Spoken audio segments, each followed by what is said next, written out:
प्यारे बच्चों नमस्कार। ऑनलाइन क्लासेस में आपका स्वागत है। जैसा कि हम लोग जानते हैं, हम लोग भौतिक विज्ञान का चौथा चैप्टर पढ़ रहे थे जिसका नाम है संधारित्र, और आज ये हमारा 7th का लेक्चर है। तो अभी तक हमने पढ़ा संधारित्र के बारे में। कल हमने जो लास्ट क्लास में अंत किया था उसमें हमने पढ़ा था संधारित्र के उपयोग। अब उसी के आगे हम लोग पढ़ते हैं बहुत ही मोस्ट चीज़ जिसका नाम है वान डे ग्राफ जनित्र। वान डे ग्राफ जनित्र ये एक प्रकार का जनरेटर है। इसका उपयोग काय के लिए पढ़ा जाता है, इसका सिद्धांत क्या है, इसकी रचना क्या है। जैसे तो आप लोगों ने हाई स्कूल में पढ़ा होगा प्रत्यावर्ती धारा डायनामो और दिष्ट धारा डायनामो, ठीक उसी प्रकार का आज हम पढ़ने वाले हैं वान डे ग्राफ डायनामो अर्थात वान डे ग्राफ जनित्र। चलिए तो देखते हैं, पहले इसका इतिहास उठा के देखते हैं। वैसे तो ये अभी अभी आया है, ज़्यादा से ज़्यादा 90 साल पहले की बात है। एक वैज्ञानिक थे वान डे ग्राफ। कौन थे? वान डे ग्राफ। तो वान डे ग्राफ ने क्या किया, तो सब इससे पहले जब वान डे ग्राफ ने ये वाला जनित्र की खोज नहीं की थी तो पहले हम ज़्यादा अधिक विभव उत्पन्न नहीं कर सकते थे, बहुत ही छोटा मोटा कर सकते थे, जैसे 1000 वोल्ट का ज़्यादा से ज़्यादा बस। लेकिन अब वान डे ग्राफ ने जो खोज की है जनित्र की, इसकी सहायता से ही बड़ी बड़ी फैक्ट्रियों में जो विभव या धारा आती है वो वान डे ग्राफ जनित्र के सिद्धांत के ही द्वारा आती है। नहीं तो पहले 1000 वोल्ट या 2000 वोल्ट ज़्यादा नहीं कर सकते थे। अब लेकिन जो वान डे ग्राफ ने एक जनरेटर की जो आविष्कार किया है, इसकी सहायता से हम अब लाखों वोल्ट का विभव उत्पन्न कर सकते हैं। तो क्या बताया था वान डे ग्राफ ने?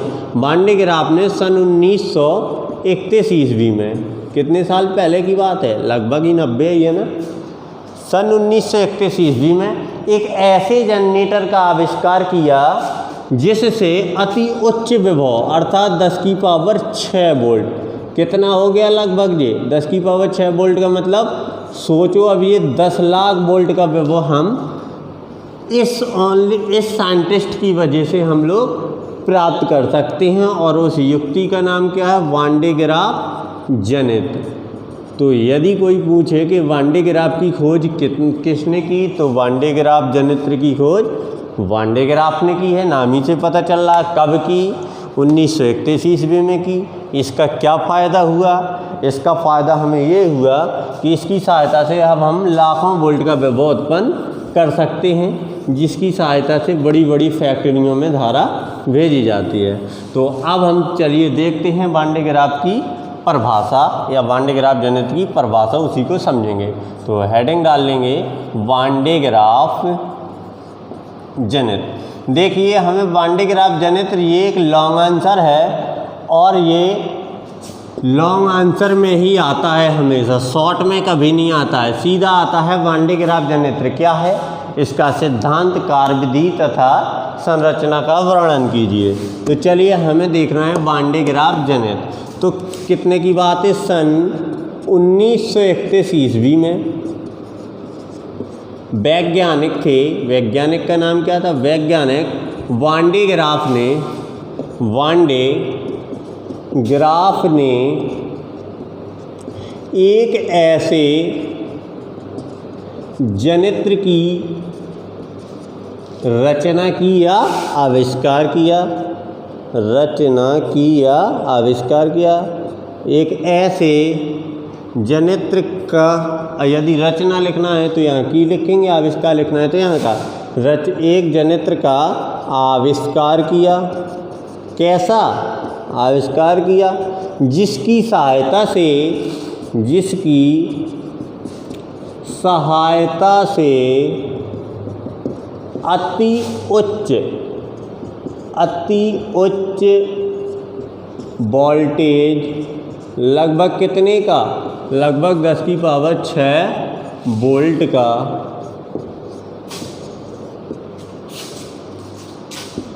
विभव उत्पन्न किया जा सकता है।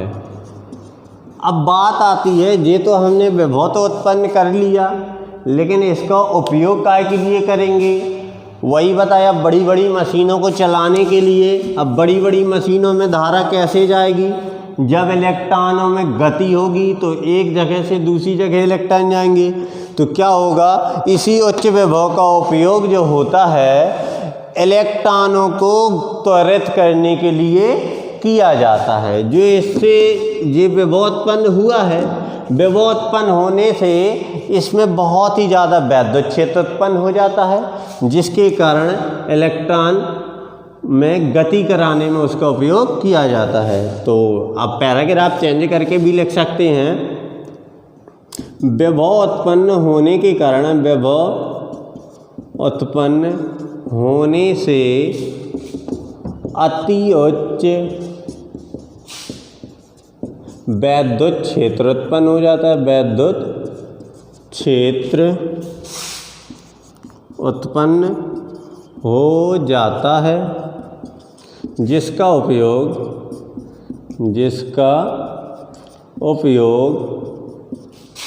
इलेक्ट्रॉनों प्रोटॉनों को त्वरित करने में किया जाता है। त्वरित करने में किया जाता है। क्लियर? चलिए देखते हैं वान डे ग्राफ जनित्र की डेफिनेशन क्या है, फिर इसका सिद्धांत देखेंगे हम लोग, फिर इसकी रचना देखेंगे, फिर इसकी कार्यविधि देखेंगे। तो अभी हमें ओनली परिभाषा देखनी है, आखिरकार वान डे ग्राफ जनित्र क्या है। तो वान डे ग्राफ जनित्र क्या है? अधिक विभव उत्पन्न करने की एक युक्ति है। यदि कम विभव उत्पन्न करना होता तो हम वही जनरेटरों से काम चला लेते। अब हमें अधिक उत्पन्न करना है तो किससे चलाएंगे? वान डे ग्राफ जनित्र से काम चलाएंगे। तो वान डे ग्राफ जनित्र यदि कोई जनरली पूछे क्या है, तो अपन सीधा कह सकते हैं कि यह अधिक विभव उत्पन्न करने की एक युक्ति है। क्या है? एक साधन है हमारे पास, जिसकी सहायता से हम अत्यधिक विभव उत्पन्न कर सकते हैं। ठीक है, इसकी खोज किसने की थी या आविष्कार किसने किया था? खोज नहीं, सॉरी, आविष्कार होगा, खोज तो किसी प्लेस की जाती है।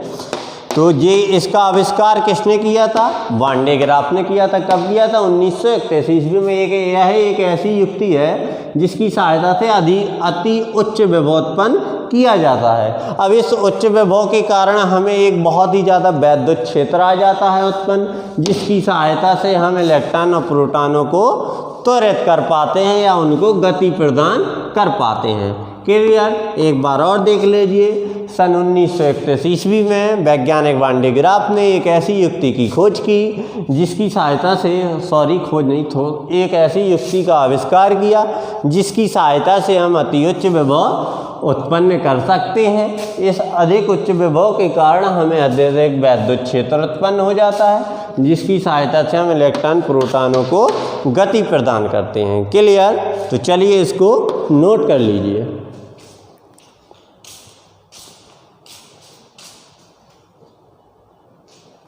चलिए इसके अभी हमने देखी इसकी परिभाषा। परिभाषा क्या है? अधिक विभव उत्पन्न करने की ये एक युक्ति है। अब इसका देखते हैं हम लोग सिद्धांत। क्या देखते हैं? सिद्धांत। तो भाई जो इसका सिद्धांत है वो दो बेस पे आधारित है, नंबर 1 और नंबर 2। तो दो बेस पे आधारित है। एक तो इस बेस पे है कि यदि एक धातु से इलेक्ट्रॉन या एक चालक से इलेक्ट्रॉन दूसरी में जाएंगे तो कितनी स्पीड से जाएंगे, ये कौन निर्धारित करेगा। और दूसरा ये है कि किसी खोखले गोले में यदि हम दो आपस में तारों को जोड़ दें तो फिर जो आवेश होगा वो किस में विद्यमान होगा। तो चलिए पहला वाला सिद्धांत का कारण क्या है? आवेशित चालक में वैद्युत आवेश का विसर्जन उसके नुकीले सिरे की प्राथमिकता से होता है। सिरे की प्राथमिकता से होता है। और दूसरा वाला पॉइंट क्या है भाई, खोखले गोले में विद्यमान आवेश या खोखले गोले का संपूर्ण आवेश उसके पृष्ठ पर विद्यमान रहता है, पृष्ठ पर विद्यमान रहता है। तो देखिए भाई, दो पेज पे आधारित है हमारा इसका सिद्धांत। पहला, आवेश से चालक में जो वैद्युत आवेश एक चालक से दूसरे में जाएगा वो उसके नुकीले सिरों, जितने ज़्यादा नुकीले सिरे होंगे उतना ही ज़्यादा आवेश जाएगा। जैसे एक ये चालक तार है, ये मोटा है और ये एक पतला है, तो इससे ज़्यादा वैद्युत आवेश जाएगा, इससे कम जाएगा, क्योंकि इसका सिद्धांत कहता है। अर्थात हमें यदि वैद्युत जनित्र वांडे ग्राफ जनित्र में कोई तार लगाएंगे तो वो नुकीले सिरों का लगाएंगे ताकि उसमें आवेश ज़्यादा जा सके। और दूसरा क्या है, खोखले गोले का जो संपूर्ण आवेश होता है उसके कहाँ पे विद्यमान होता है, पृष्ठ पे विद्यमान होता है। ये भी हमें यहाँ पे सिद्ध करके बताना है। तो चलिए पहले हम इसके सिद्धांत का पहला पोर्शन प्रूव करेंगे कि क्यों होता है, फिर उसके बाद दूसरा पोर्शन प्रूव करेंगे। ठीक है, तो चलिए नंबर 1 हेडिंग डाल लीजिए, आवेश चालक के आवेश का वैद्युत आवेश का विसर्जन उसके नुकीले सिरों की प्राथमिकता से होता है। 1 मिनट, थोड़ा गर्मी लग रही है।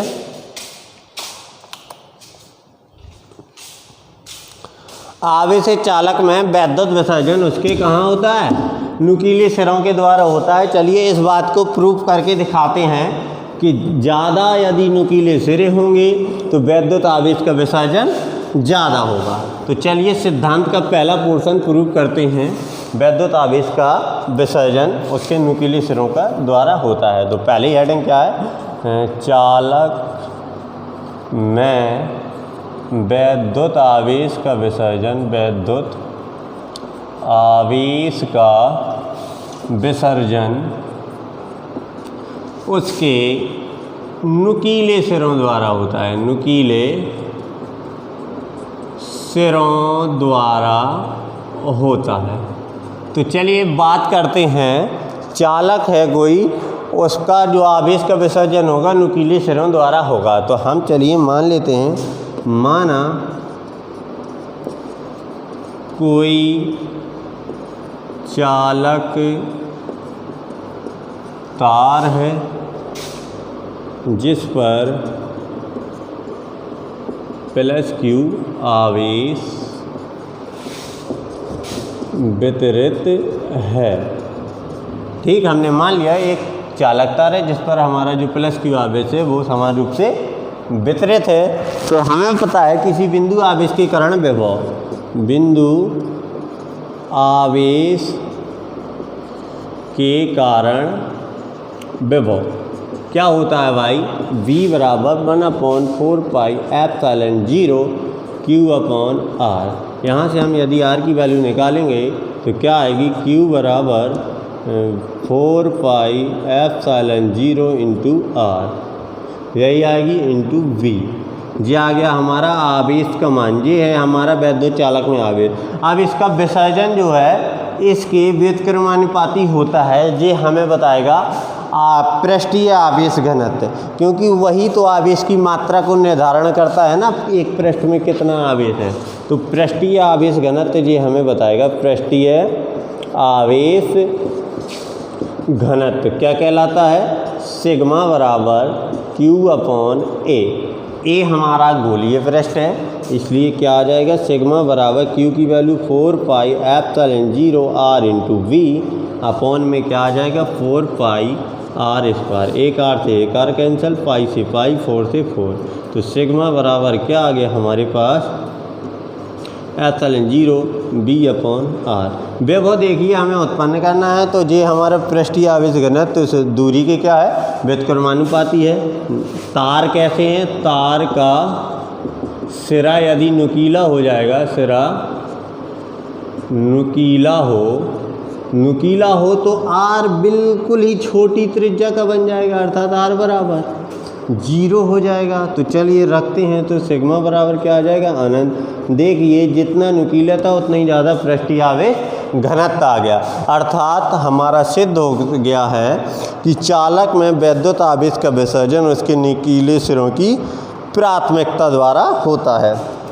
जितना ज़्यादा नुकीला सिरा उतनी ज़्यादा हमारा पृष्ठीय आवेश घनत्व आया। तो यहाँ हम लिख सकते हैं अतः, क्या लिख सकते हैं, अतः r बराबर 0 पर सिग्मा बराबर अनंत है, जो अत्यधिक आवेश का विसर्जन करता है। अतः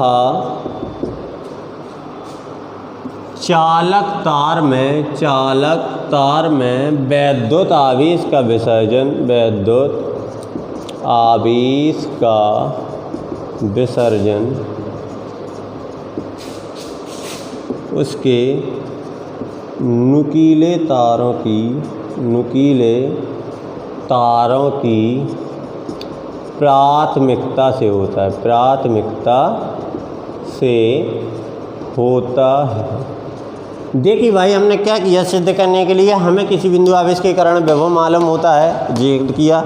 आवेश घनत्व 3 निर्धारण करता है कितना आवेश जाएगा, कितना आवेश आएगा, क्योंकि पृष्ठ एकांक पृष्ठ में उपस्थित आवेश या एकांक क्षेत्रफल में उपस्थित आवेश की मात्रा निकाला। तो देखिए व्युत्क्रमण आज जितना ही नुकीला होगा, अर्थात जीरो के बराबर, जीरो तो नहीं कह सकते, लेकिन जितना ही ये जीरो की ओर अग्रसर होता जाएगा सिग्मा का मान उतना ही बढ़ता जाएगा। तो देखिए आर जैसे ही वो जीरो के बराबर जा रहा है तो सिग्मा का मान भी अनंत की ओर बढ़ रहा है। तो देख रहे हैं हम कि जितना ही ज़्यादा नुकीला तार होगा उतनी ज़्यादा आवेश का वितरण होगा, जिससे हमारा सिद्ध हो गया है कि चालक तार में वैद्युत आवेश का जो विसर्जन होता है वो नुकीले तार की प्राथमिकता के कारण होता है। देखिए बहुत ही ज़्यादा सिंपल है, कुछ नहीं किया, V निकाला, V आया, धारा घनत्व निकाला, अपॉन व्युत्क्रमानुपाती आ गया, क्योंकि नुकीला तार है इसलिए ये जीरो की ओर अग्रसर होगा तो सिग्मा भी हमारा अनंत की ओर आएगा। अतः हमने सिद्ध कर दिया कि किसी चालक तार में वैद्युत आवेश का विसर्जन उसके नुकीले तारों की प्राथमिकता से होता है। तो चलिए इसके बाद देखते हैं इसी का दूसरा वाला सिद्धांत क्या कहता है।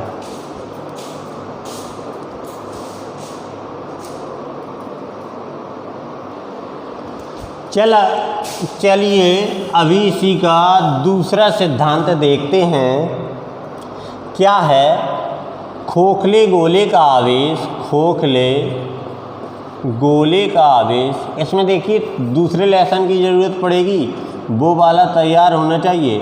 खोखले गोले का आवेश उसके पृष्ठ में विद्यमान रहता है, पृष्ठ पर विद्यमान रहता है।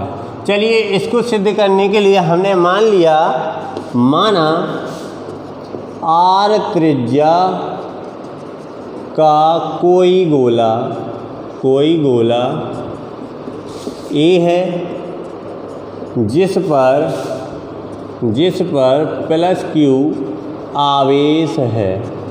ठीक है, आर त्रिज्या का कोई, हमने ये गोला मान लिया जिस पर प्लस क्यू आवेश स्थित है। ये कितनी त्रिज्या है, आर त्रिज्या है। ठीक है, अब हमने तुम्हें कई बार बताया है कि जब भी हमें किसी गोले की वैद्युत क्षेत्र की तीव्रता या विभव निकालना पड़ता है तो हम उसको एक गॉसियन पृष्ठ से खींच लेते हैं। तो यह है गोला, क्या कहेंगे, यह है गोला आर त्रिज्या, इसकी मान लीजिए कैपिटल आर त्रिज्या तथा प्लस क्यू आवेश या आर त्रिज्या के बी गोले से घेरा है। ठीक है, हमने मान लिया कि आर त्रिज्या और ये बी गोले से घेरा है। तो चलिए मान लेते हैं ये बी गोला है, इसकी त्रिज्या कितनी है, कैपिटल आर है, और यहाँ पर ये प्लस क्यू आवेश है कैपिटल वाला। जिस पर प्लस क्यू आवेश है। देखिए ये गोला है तो जो इसके पृष्ठ में आवेश है वो इसके कहाँ पे भी मान सकते हैं, यही वाला आवेश केंद्र पर मान सकते हैं कि नहीं मानते। यदि ये कोश होता तो ओनली पृष्ठ में विद्यमान रहता है, ये गोला है तो इसके केंद्र पर भी मान सकते हैं। तो क्या लिखेंगे, गोले का जो पृष्ठीय आवेश है, पृष्ठ पर आवेश केंद्र पर भी होगा। तो चलिए अब निकालते हैं ए बिंदु पर विभव, ए बिंदु पर विभव। एक बात याद रखिए, ये जो आवेश है अब इसको मानो यहाँ है और यहाँ ये एक पॉइंट है, तो ए पर विभव निकाल रहे हैं, बी ए बराबर क्या आएगा, तो वो तो हमें बिंदु आवेश का 1/4 पाई एप्सिलॉन 0 आर, क्यू कितनी है, क्यू अपॉन आर, और एक इसके साथ साथ इसके कारण भी आएगा क्योंकि दोनों के दोनों आवेश हैं, तो वो आ जाएगा क्यू अपॉन उसकी दूरी आर है। इसी प्रकार बी पर विभव निकालते हैं, बी पर विभव, तो बी पर विभव निकालेंगे तो वी बराबर आएगा 1/4 पाई एप्सिलॉन 0। देखिए इसकी इस वाले दूरी की भी आर है और इस वाले की भी आर है, तो क्या आ जाएगा 1/4 पाई एप्सिलॉन 0, और यहाँ से आ जाएगा हमारा Q, छोटे वाले के लिए निकाल रहे आर, और 1/4 पाई एप्सिलॉन 0, और यहाँ से आ जाएगा हमारा जी Q अपॉन आर। अब हम निकाल रहे VA minus VB, VA minus VB, क्योंकि विभव में अंतर निकालना पड़ेगा, कितना विभव एक से दूसरे में गया है। तो विभवांतर हमने निकाला तो क्या आया, देखिए जे माइनस जे माइनस जे माइनस, ये दोनों कैंसिल हो जाएंगे, कॉमन क्या आ रहा है 1/4 पाई एप्सिलॉन 0 Q, तो क्या बचा 1/r माइनस 1/r, यही बचा ना 1/r माइनस 1/r। तो यहाँ से हमें देखिए एक चीज़ दिख रही है कि जो इसकी वैल्यू है वो हमेशा धनात्मक आएगी। अब क्यों आएगी धनात्मक, देखिए ज़रा गौर करिए, यदि इसका मान ऋणात्मक होगा तो ये प्लस का हो जाएगा तो धनात्मक आएगी, यदि इसका मान धनात्मक होगा तो यदि कम ही होगा, क्योंकि यदि ये ज़्यादा हो जाएगा तो यहाँ से हमारा माइनस का साइन आ जाएगा तो माइनस से माइनस कट जाएगा, और यदि शून्य भी होगा तो भी धनात्मक आएगी। तो इससे हमारा एक निष्कर्ष निकला है कि इसकी वैल्यू जो है हमेशा की हमेशा पॉजिटिव है। देखिए एक बार फिर क्यों है पॉजिटिव, ये यदि ऋण का होगा तो माइनस माइनस प्लस बन जाएगा तो प्लस का ही आएगा इसकी वैल्यू, यदि ये हमारा माइनस का होगा और इससे बड़ा भी होगा तो हमारी आर तो छोटी होगी क्योंकि इसकी व्युत्क्रमानुपाती होती है, आर छोटी होगी तो यहाँ से माइनस आएगा तो फिर कट जाएगा तो फिर पॉजिटिव आएगी, और यदि इसका मान शून्य होगा तो भी पॉजिटिव आएगी। तो हमने हमारा एक निष्कर्ष निकला BA माइनस BB की जो वैल्यू है वो हमेशा है 0 से बड़ी है, अर्थात इसकी जो वैल्यू धनात्मक आई है इस पर निर्भर नहीं कर रही, चाहे ये 0 हो, चाहे धनात्मक हो, चाहे ऋणात्मक हो। क्लियर। तो चलिए इसी के बारे में निष्कर्ष अब देखते हैं। तो चलिए इसको कॉपी करिए, फिर इसका निष्कर्ष देखते हैं क्या निकलेगा। बी पर इसलिए ये इस पे निर्भर नहीं कर रही है क्योंकि संपूर्ण आवेश कहाँ होता है, खोखले गोले का उसके पृष्ठ पर विद्यमान होता है। तो चलिए अभी देखते हैं आगे।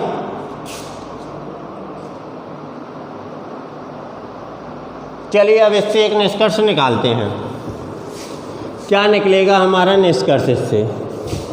देखिए क्या निष्कर्ष निकलता है, यही हमारा सिद्धांत बन जाएगा। और देखना ये आया हमारा VA माइनस VB की जो वैल्यू है हमेशा पॉजिटिव है, हमेशा पॉजिटिव है। इसका मतलब ये है जो कैपिटल R है ये बड़ी है स्मॉल r से, और VA हमेशा बड़ा है VB से। क्लियर। देखो ये उस साइड आएगा। तो यहाँ से यह निष्कर्ष निकला कि बिंदु या खोखले गोले का विभव, खोखले गोले का विभव B गोले पर निर्भर, B गोले के विभव पर निर्भर नहीं करता।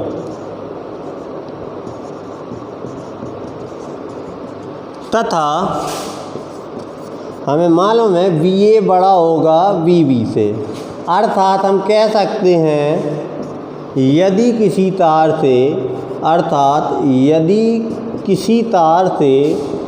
किसी तार से दोनों गोलों को जोड़ा जाए, दोनों गोलों को जोड़ा जाए, तब BA से विभव या A से विभव निकल कर जाएगा। क्यों जाएगा? क्योंकि भाई हमने विभव का एक सिद्धांत पढ़ा है, हमेशा विभव बड़े विभव से छोटे विभव में जाएगा। और यह है B का विभव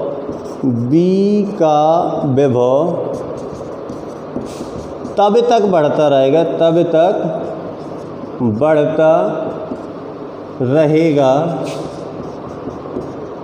तक? 10 की पावर 6 वोल्ट तक, या कह सकते हैं 3 गुणा 10 की पावर 6 वोल्ट तक बढ़ता रहेगा, जब तक पूरा का पूरा परिपथ है वो निरस्त नहीं हो जाता। मतलब अब वो टूट के ही मानेगा या इतना विभव मानेगा, जब तक परिपथ या गोले का आवेश निरस्त नहीं हो जाता, या भंजन नहीं हो जाता, या टूट नहीं जाता। या फिर किताब की ही भाषा में लिख लो जो लिखा है, जब तक ध्वस्त करने की सीमा लिखा है उसमें, जब तक ध्वस्त करने की सीमा तक नहीं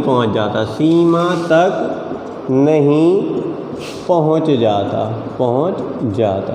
और यही हमारा क्या है? तब वो उत्पन्न करना ही क्या था? सिद्धांत। यही हमारा सिद्धांत है, हमारा नहीं है, यही वान डे ग्राफ का सिद्धांत है, वान डे ग्राफ का सिद्धांत है। देखिए जे हमने निकाला VA माइनस VB की वैल्यू हमेशा पॉजिटिव आएगी, जिसके कारण A गोले का विभव है वो B पर बिल्कुल ही निर्भर नहीं करेगा, क्योंकि हमें मालूम है चाहे ये 0 हो, चाहे ऋणात्मक हो, चाहे धनात्मक हो, हमेशा धनात्मक ही इसकी वैल्यू आएगी। तो हमें BA बराबर बड़ा होता VB से। जब हमने देखा है कि हम दोनों तारों को आपस में जोड़ते हैं तो बड़े विभव से छोटे विभव में आवेश जाता रहता है, तो यहाँ पे विभव बड़ा किसका है? A का है। तो A बिंदु से विभव तब तक बढ़ता रहेगा जब तक वो ध्वस्त करने की सीमा पर नहीं पहुँच जाता, अर्थात वो परिपथ को तोड़ देगा तब शांत होगा। और कितना बढ़ जाएगा? 3 गुणा 10 की पावर 6 वोल्ट तक बढ़ जाएगा। तो चलिए आज के लिए बस इतना ही। कल देखेंगे वान डे ग्राफ जनित्र की रचना और कार्यविधि, इन दोनों को काल ही निपटा देंगे और परसों से न्यूमेरिकल चलेंगे। इसलिए आप लोग इस चैप्टर को अच्छे से पढ़ते जाएं, क्योंकि यदि आपने दूसरा चैप्टर यदि अच्छे से कंप्लीट किया होगा तो ये वाला कुछ समझ में आएगा। यदि दूसरा चैप्टर कंप्लीट नहीं किया है तो ये वाला तो तुम्हारी समझ से बाहर ही होगा। क्लियर? यदि वीडियो समझ में आई हो या कुछ समझ में आया हो तो वीडियो को लाइक, सब्सक्राइब और शेयर ज़रूर कर दें, ताकि इसका लाभ और भी स्टूडेंट उठा सकें। नमस्कार।